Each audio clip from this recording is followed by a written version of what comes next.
Hello and welcome to the DayZ Zombie Survival Guide. This is the 8th episode of a 13-part series covering everything from basic survival to advanced features of Arma 2.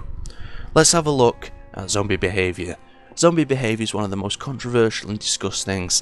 How do they actually work, people ask? Well, today's episode I'm going to try to cover the basics and the advanced features of how zombies AI works. Many people go, oh, zombies are after your brains.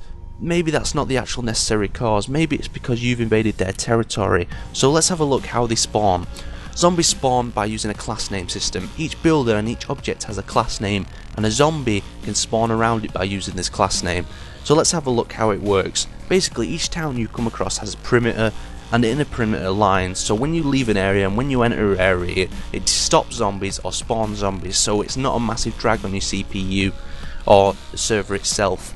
So let's actually have a look how they work. So when you enter a town, you'll notice there's lots of triggers. So they'll be triggering loot piles, they'll be triggering other areas, and obviously you have your class identification system. That's what the actual devs use to spawn in items. As you can see here, each object has a class, like I said before, and each object will have its own specific amount of zombies that can spawn on it.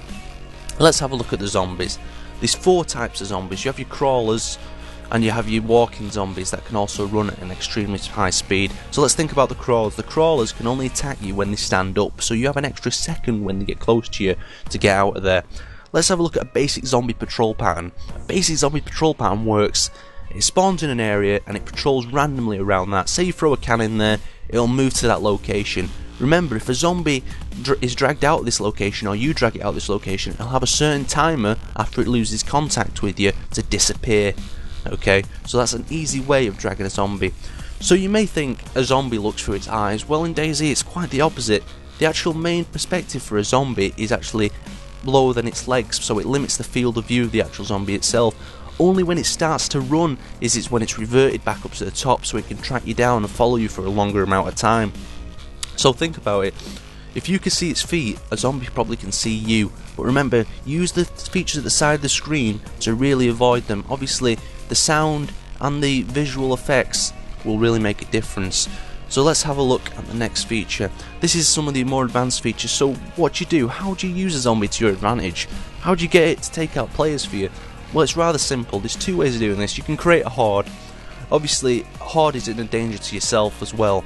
Basically, if you run around an area and you run out of breath, you'll be using up lots of water, you'll be using up your supplies, but it's also great to run into an area. Say for this instance, this player's patrolling through the barn.